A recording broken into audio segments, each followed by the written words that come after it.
Assalamualaikum. Waalaikumsalam. Maaf Bu, terlambat Bu. Pak, Kok bisa terlambat ini?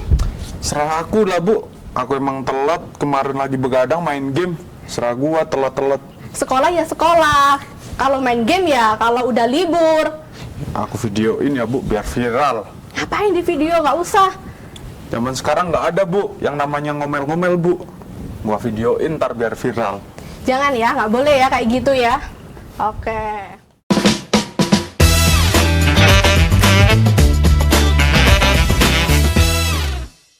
Halo semuanya, saya Donna. Selamat datang di Ngoceh, ngobrol cerdas tentang edukasi dan hahaha.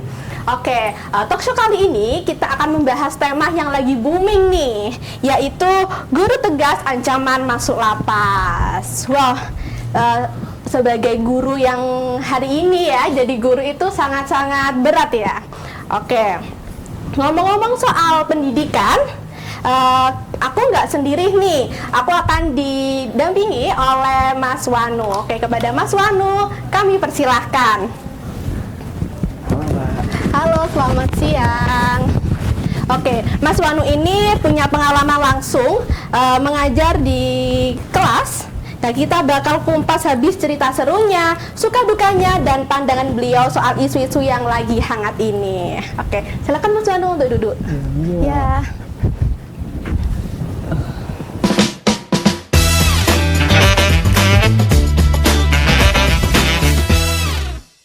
Oke, dari yang kayak gimmick tadi, kayak masalah tadi itu, Mas Wanu pernah nggak kayak ngalamin ada kayak murid seperti itu? Kayak telat atau kayak gimana gitu? Pasti pernah ya kalau murid telat terus bandel gitu, tapi ya nggak sesongong kayak tadi. Tapi dia kalau dibilangin ya masih nurut, alhamdulillahnya. Masih takut ya? Nggak takut sih, lebih ke menghargai gurunya sih. Oh gitu. Tapi Iya. kan banyak sih Mas, kayak kasus kayak tadi ini lagi boom atau lagi viral di kemarin-kemarin ini. Sampai gara-gara ini guru itu takut gitu loh Mas, buat ngomelin muridnya maupun biar ngedisiplinin muridnya. Nah, menurut Mas sendiri itu gimana sih Mas? Harusnya di posisi itu gurunya itu harus seperti apa? Emang harus takut gitu? Itu udah paling bener takut aja atau gimana Mas? Menurut saya kalau takut malah salah ya dari saya. Karena kita di sekolah itu kan sebagai tempat pendidik Iya. dan mendidik. Iya. Gimana kita tuh harus mengajarkan siswa itu ke jalan yang lebih baik lah. Kita belajar gimana caranya siswa itu bisa berbuat baik nanti di masyarakat, itu sih. Jadi benar-benar yang dilakukan guru udah benar, tapi emang yang salah itu murid-murid yang sekiranya songong-songong gitu ya Mas. Betul. Nah, dan juga ada ini Mas, guru honorer di Konawe ditahan dituduh pukuli anak polisi, diminta 50 juta agar damai. Nah, ini dikutip dari kompas.com tanggal 22 Oktober kemarin. Nah, jadi ada seorang guru nih Mas, guru honorer di SDN 4 Baitu, Konawe Selatan, Sulawesi Tenggara. Jadi ditahan nih Mas, dikarenakan diduga memukul murid yang nakal. Nah, menurut Mas sendiri itu gimana Mas? Udah dituduh mukulin murid dan juga malah dimintain apa tadi? Kompensasi. Iya, kompensasi sebesar 50 juta nih Mas. Gimana nih Mas? Ya kalau menurut saya sendiri, kalau memang terbukti memukul, itu ya menurut saya juga salah. Nah, Tapi kalau misalnya tidak terbukti, menurut saya itu bisa dipidanakan juga dari pihak orang tuanya karena menuduh lah, yang tidak ada bukti yang valid. Dan menurut saya kalau hanya, saya pun pernah mengajar, itu saya menjewel jujur saja. Tapi anak itu ya biasa aja karena menganggap itu ya sebagai guyonan, karena di lingkungan saya tempat ngajar itu lumayan keras. Jadi anak-anaknya malah lebih betah di sekolah daripada di rumah. malah asikan gitu Mas? Iya, karena guru-gurunya katanya asik gitu. Nah, pasti itu kan sebagai guru harus membuat lingkungan yang senyaman itu kan Mas, biar murid-muridnya itu nggak merasa tertekan lah maupun merasa beban banget untuk mengikuti kelasnya. Nah, itu dari pengalamannya Mas Wanu pas kemarin ada kegiatan kampus mengajar ya Mas? Iya, Nah, itu gimana Mas membuat lingkungan belajar yang sangat ceria maupun agar tidak ada kejadian-kejadian seperti itu Mas? Menurut saya sih Kalau kemarin sepengalaman saya tuh lebih mendengarkan anak-anak lah ya. Nah, iya. Dimana anak-anak itu kan lebih suka didengar gitu, Iya. dibebaskan, tapi kita masih memandu lah. Kita memberi batasan, jangan sampai kayak kemarin saya misalkan kelas. Saya tuh kalau mengajar di dalam kelas tuh tipenya ya berisik nggak apa-apa, asalkan jangan keluar kelas. Tetap memperhatikan gitu. Misalnya kan saya ngasih tugas, misal 10 soal. Kalau memang sudah, ya kamu ngobrol sama temen nggak apa-apa, tapi jangan yang belum selesai gitu. Mungkin itu sih, membebaskan dan juga tetap menjaga ada barrier biar nggak keluar dari kelas itu atau nggak terlalu berisik. Gitu. Tetap menjaga ya mas. Iya. Berarti tidak monoton gitu ya? Wah enggak. Heeh. Karena kalau monoton gitu tuh murid jadi tertekan gak sih? Iya kalau gitu? benar-benar. Oke, sebelum itu boleh nggak ceritain sedikit tentang pengalaman yang tadi kan Mas Wanu ikuti kampus mengajar ya? Iya. Nah itu kayak gimana Mas? Oh, untuk kampus mengajar sendiri tuh saya kebetulan di angkatan 5 itu mengikuti dari program Kemendikbud ya, Kampus Merdeka. Yang kebetulan saat itu sebenarnya saya nggak mau kampus mengajar, tetapi MSIB. Tapi sebagai jaga-jaga saya daftar kampus mengajar. Nih cerita lucu aja, teman saya yang nganjurin saya untuk kampus mengajar ini malah nggak keterima. Saya keterima, kejebak nih jadinya. Dan tapi alhamdulillah dari kampus mengajar ini saya bisa mendapatkan pengalaman yang wah bagus banget lah, pengalaman yang lebih luas. Ternyata tuh mengajar tuh jujur aja saya tuh nggak ada ketertarikan buat mengajar. Tapi pas ngajar wah kayak anak-anak tuh excited ke kita tuh wah seneng banget lah. Kayak wah ngajar kayaknya bisa nih ntar jadi sebagai lulusan TEP biarin lah ngajar tapi seneng gini kan. Jadi nggak capek pulangnya gitu loh. Nah dengar-dengar tadi kan Mas Wanu bilang nih kalau mengajar itu sebenarnya nggak ada ketertarikan maupun nggak ingin lah terjun di mengajar itu tadi. Betul. Dan emang bener seorang guru itu mau nggak mau harus ikhlas, harus bener-bener kita mendidik seorang siswa itu emang harus dengan keikhlasan diri. Nah itu pastinya kan sangat susah nih mas. Dan kemarin pas Mas Wanu sudah terjun langsung di kegiatan kampus mengajar tadi. Nah sebenarnya jadi seorang guru itu harus seikhlas itu apa gimana sih mas? Ya jujur kalau dibilang ini ikhlasnya mungkin kalau saya kan di program kampus mengajar tersebut ya alhamdulillah mendapatkan BBH lah atau uang inilah gitu. Jadi saya merasa tidak terbebankan. Walau nih saya tuh ke tempat saya mengajar itu jujur 20 kilo lebih. 20 Jadi kilo. menurut saya itu saya setiap mengajar dan uang sama yang dikasih itu BBH itu menurut saya habisnya di situ doang. Habisnya di bensin ya mas? Di bensin doang. Karena ya perjalanan jauh, bolak-balik 20-40 kilo setiap hari, inilah. Nah menurut saya sih ya ikhlas sih. Dan ngajar sendiri tuh ternyata ya seneng gak seneng sih. Kalau memang moodnya lagi jelek kan biasanya kita kan mood jelek gitu. Tetep aja kalau pas ngajar kadang ada siswa-siswa yang lucu jadi moodnya kita balik lagi gitu loh. Gitu sih. Jadi perlu ikhlas sih. Harus ikhlas ya mas. Ikhlas. Tuh. Apa ada tantangan mas selama mengajar itu? Tantangan sih pasti ada. Saya karena jauh dan saya pakai motor di Jakarta kan, saya di Jakarta Utara dan rumah saya Jakarta Timur. Tuh kalau hujan ya wah sampai Banjir gitu. Ya ada banjir, kadang lewat jalur alternatif. Terus sampai sekolah tuh udah kuyup dah. Tapi udah yang penting kata guru di sana sih nggak apa-apa, yang penting kamu ada niat ngajarnya aja, membantu sekolah sini. Itu sih. Dan anak-anaknya selama saya ngajar sih gimana ya, excited lah. Kalau kan karena kita mungkin anak-anak muda lah, kakak-kakak gitu loh, baru gitu. Jadi mereka excited kalau kita yang ngajar gitu. Oke, sepengalamanku dulu kan mas, pas waktu masih di bangku sekolah, pastinya sering nih mas aku kayak ngantuk habis begadang, jadi di kelas tidur-tiduran. Nah menurut mas sendiri itu gimana sih cara menyikapinya seorang guru tahu kalau emang hal itu kan hal yang benar-benar sering sekali terjadi kan mas? Kayak siswa tidur di belakang meja, terus bikin grup, terus tidur-tiduran di lantainya. Pernah nggak sih mas kayak terdapat siswa yang seperti itu pas kampus mengajar tadi, dan kalau emang pernah itu cara menyikapinya Mas gimana sih? Oh, kebetulan saya pernah. Nah, dan malah di saya tuh ya kebanyakan malah cewek nih, perempuan nih. Malah saya tuh nyikapinya ya saya bangunin dulu, saya cuci muka, abis itu malah kita ice breaking gitu. Oh gitu. Saya gitu. Paling 5 menit lah ice breakingnya.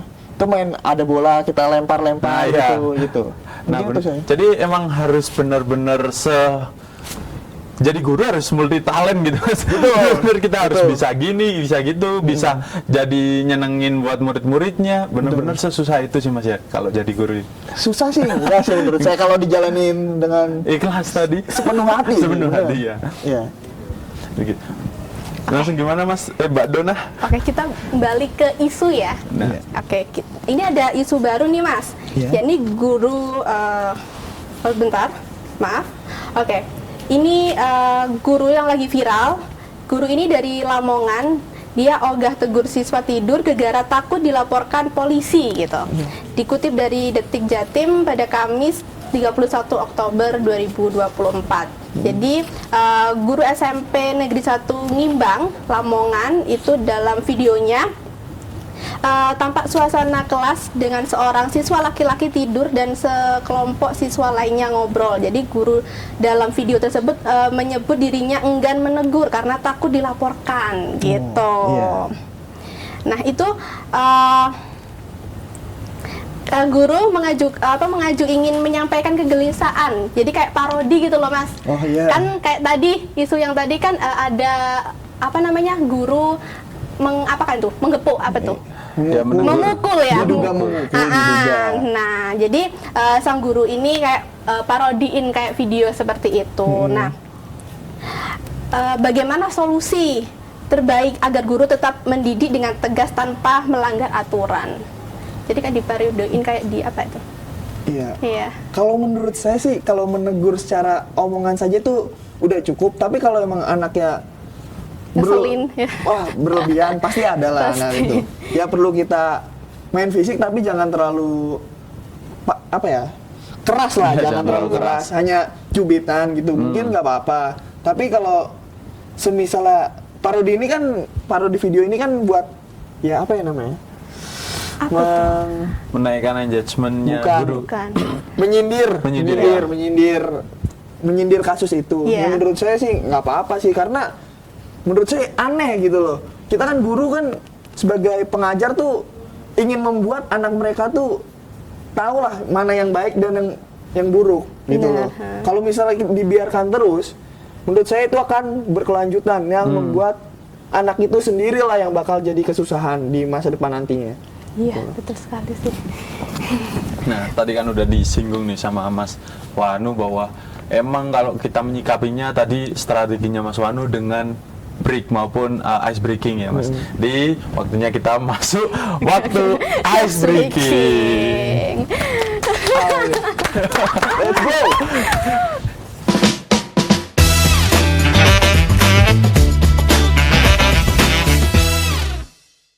Oke, jadi yang akan main ini Mas Wanu sama Daan ya? Iya. Siap Bu. Siap Bu. Aku jadi Kita ini Dari siswa. Oke. Nanti gamenya ini tebak gambar ya?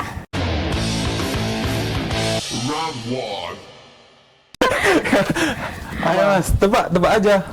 hewan, Enggak. tumbuhan, Bukan. orang, Ya, orang profesi, bisa jadi. pekerjaan, Enggak. bukan pekerjaan berarti nih. Apa ya? Seniman, artis, Ya. artis. Artisnya cewek apa cowok? Cewek, Tidak. cowok, Ya. cowok. Pak Nadiem? Enggak. Siapa? Indonesia, orang Indonesia. Enggak. Orang luar. Ya. Orang luar. Siapa sih? Oke, kita next. Kita Oh, next, next Mas. aja, next. Oke, next ya. Jadi tebakannya apa Mas? Hah? Apaan? Spider-Man. Oke, next ya. Next.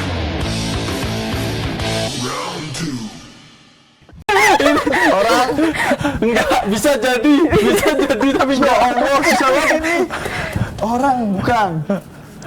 Orang hewan. Bukan. Yang tadi bisa jadi, Mas. Orang bisa jadi gimana sih?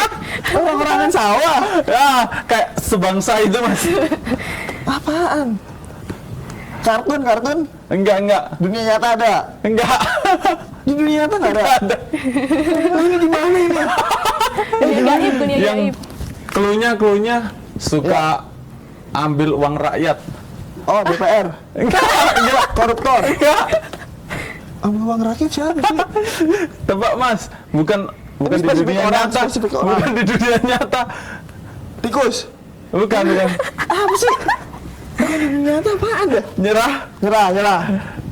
Jawabannya Tuyul.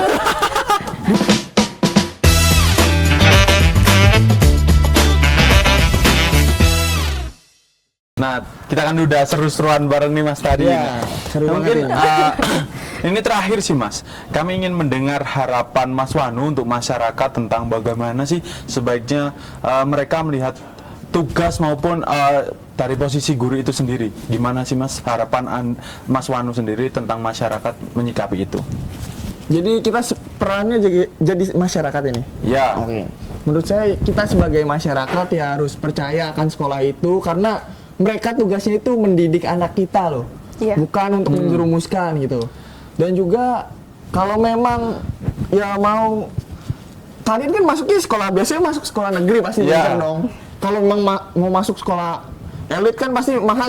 Pasti Berjuta-juta. ini. Nah, Iya. berjuta-juta itu kan emang perilakunya berbeda lah, Iya. gurunya emang Iya, benar. bener-bener itu.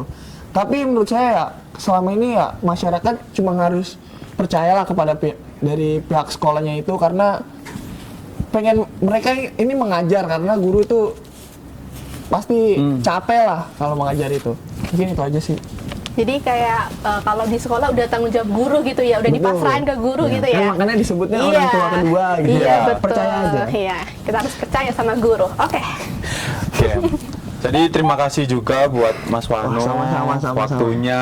Terima kasih banyak. Obrolan kita hari ini itu membuka banyak perspektif baru tentang profesi guru. Jadi di zaman sekarang. Jadi semoga masyarakat semakin mengerti ya, semakin mengerti bahwa Amin. pentingnya peran guru itu boleh tegas asalkan ya dengan kasih sayang. Iya. Maksudnya tegas itu tahulah buat apa jadi guru harus Betul. tegas itu tadi. Dan kita tadi harus percaya Mas sama Betul, setuju. sama peran guru itu tadi. Oke. Terima kasih Mas Wanu dan Sama-sama. terima kasih yang sudah menonton. Oke. Jangan lupa ya. Jangan lupa apa tuh? Share, Jangan like, dan lupa komen. tetap dukung guru-guru kita, oke? Saya Dona dan Saya Daan. kami undur diri. Bye-bye.